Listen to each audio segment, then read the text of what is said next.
ကျွန်တော်ဒီဗီဒီယိုမှာတော့မြန်မာငွေ2400ကျပ်တဲ့နဲ့ကိုကြိုက်တဲ့ lucky box skin တစ်ကောင်ကိုဘယ်လိုရယူရမလဲဆိုတာကိုပြောပြပေးသွားမှာပဲဖြစ်ပါတယ်ကျွန်တော်ရဲ့ channel လေးကို subscribe လေးလုပ်ပြီးတော့ကူညီပေးကြပါအောင်ဗျဒီရောက်မှာ level 1 level 2 level 3 level 4 level 5ဆိုပြီးတော့ battle night chest level တွေရှိပါတယ်lucky box skin ရဖို့ဆိုလို့ရှိရင်ကျွန်တော်တို့ level 5ကိုရောက်ရှိဖို့လိုပါတယ် level 5ကိုရောက်ရှိဖို့ဆိုလို့ရှိရင်ကျွန်တော်တို့ battle night chest point 4800လိုအပ်ပါတယ် battle night chest point ကိုဘေကရရှိမလဲဆိုလို့ရှိရင်ကျွန်တော်တို့ဒီဘေက party week test ဆိုတဲ့နေရာကနေပြီးတော့ test လေးတွေလုပ်ပြီးတော့ရရှိမှာပဲဖြစ်ပါတယ် level 5မှာဘယ် lucky box skin တွေပါလာမလဲဆိုလို့ရှိရင်ချောင်း Alice Saba Kimmy Cloud Zero ရဲ့ lucky box skin တွေပါလာမှာပဲဖြစ်ပါတယ်ဒီ lucky box skin chest ကိုကျွန်တော်တို့2လပိုင်း9ရက်နေ့နဲ့2လပိုင်း10ရက်နေ့မှာရယူနိုင်မှာပဲဖြစ်ပါတယ်ဒီထဲကနေပြီးတော့ကျွန်တော်တို့ကကိုကြိုက်တဲ့ skin တစ်ကောင်ကိုရွေးချယ်ပြီးတော့ယူလို့ရမှာပဲဖြစ်ပါတယ် random ကြပါနေနဲ့ရရှိမှာမဟုတ်ဘဲနဲ့ကိုကြိုက်တဲ့ skin တစ်ကောင်ကိုရွေးချယ်ပြီးတော့ယူလို့ရမှာပဲဖြစ်ပါတယ်ဒါလို့ကျွန်တော်တို့ဒီမှာရွေးမယ်ဆိုလို့ရှိရင်ကျွန်တော်တို့က level 2ရောက်ပြီးတော့အခါမှာ level 2 chest လေးကိုယူလိုက်ပြီးတော့မှ level 5 chest ကိုယူမယ်ဆိုလို့ရှိရင်လည်းမရပါဘူးကျွန်တော်ကဒီ level 5ခုလောက်မှာကိုကြိုက်တဲ့ level တစ်ခုကိုယူပြီးတော့အဲ့ဒါ skin တစ်ကောင်ပဲရမှာဖြစ်တဲ့အတွက်ကျွန်တော်တို့ level 5ကိုပဲရွေးပြီးတော့ယူမှာပဲဖြစ်ပါတယ်ကျွန်တော်တို့ဒီ party week test မှာ test လေးတွေ6ခုကိုလုပ်ပေးရမှာပဲဖြစ်ပါတယ် login ဝင်ရမယ် game တစ်ပွဲဆော့ရမယ်တကယ်ချင်းတဲ့တစ်ပွဲဆော့ရမယ် banner of moral ဆိုတဲ့ဒီအလံလေးတွေကိုသုံးပေးရမယ်ပြီးလို့ရှိရင် diamond 100ဖြည့်ရမယ် diamond 100သုံးရမယ်ပထမဆုံး first week 1 9ရက်မှာရရှိမဲ့ battle night chest point တွေကတစ်ပဲနှစ်ဆရရှိမှာပဲဖြစ်ပါတယ် week 2နောက်9ရက်မှာကကြတော့ပုံမှန်ပဲရရှိမှာဖြစ်ပါတယ်တို့ဒီ banner of moral အလံလေးတွေကိုဘယ်လိုသုံးရမလဲဆိုလို့ရှိရင်ကျွန်တော်တို့ဒီ brand တွေကိုဝင်ဆော့လိုက်တယ်ဝင်ဆော့ပြီးလို့ရှိရင် hero တွေ pick ban လုပ်ပြီး hero တွေပစ်ပြီးတဲ့အခါကျလို့ရှိရင်ကျွန်တော်တို့ဒီ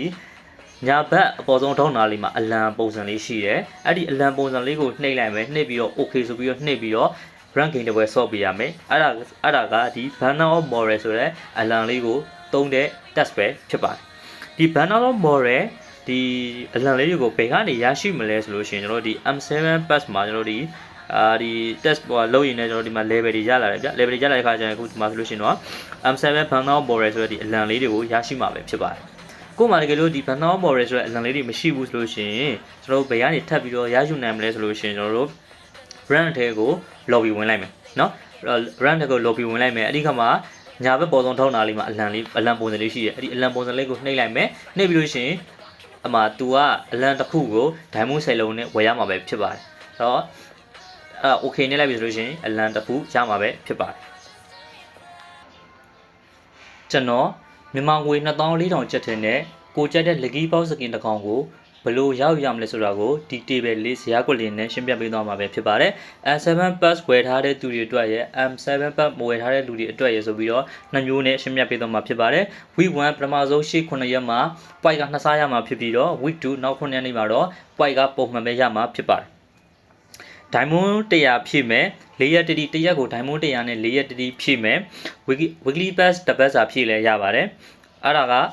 point 800ရပါမယ် diamond 100ကို3ရက်ထိ1ရက်ကို100နဲ့3ရက်ထိသုံးပါမယ်အဲ့ဒါက point 600ရပါမယ်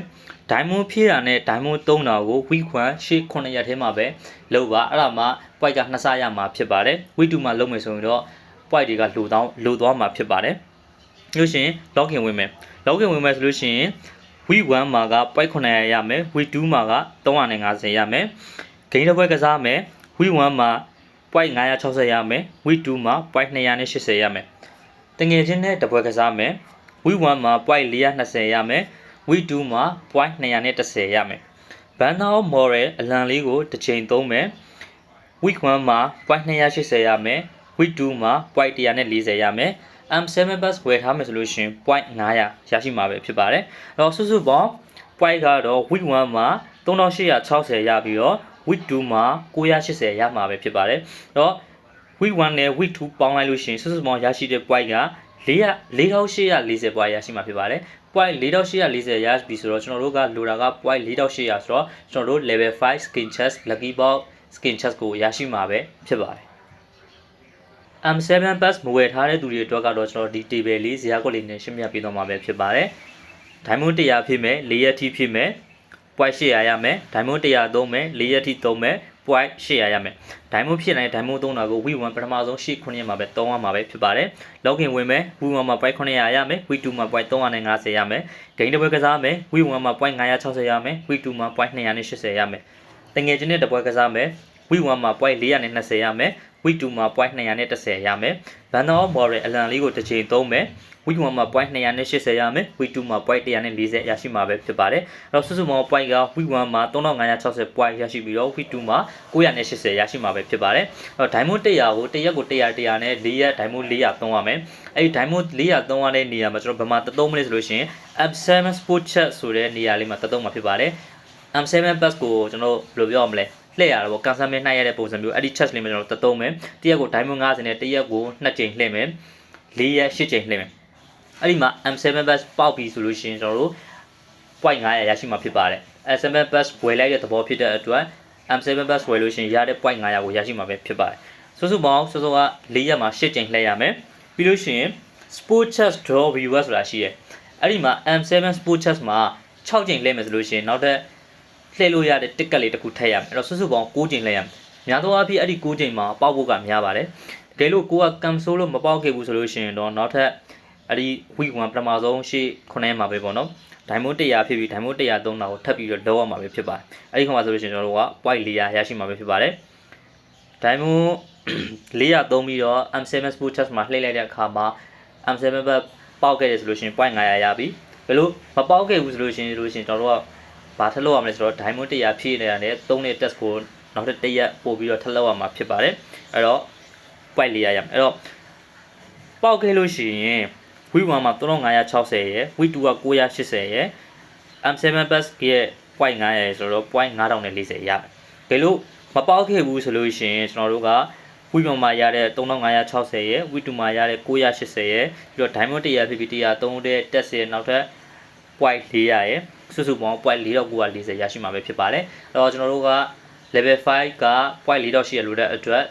lucky box level 5 skin chest ကိုရရှိပြီပဲဖြစ်ပါတယ်ကျွန်တော်ရဲ့ channel လေးကို subscribe လေးလုပ်ပေးခြင်းဖြင့်ကူညီပေးခဲ့ကြပါအောင်ဗျဒီဗီဒီယိုလေးကို like and share လေးလုပ်ပြီးတော့လည်းကူညီပေးခဲ့ကြပါအောင်ဗျ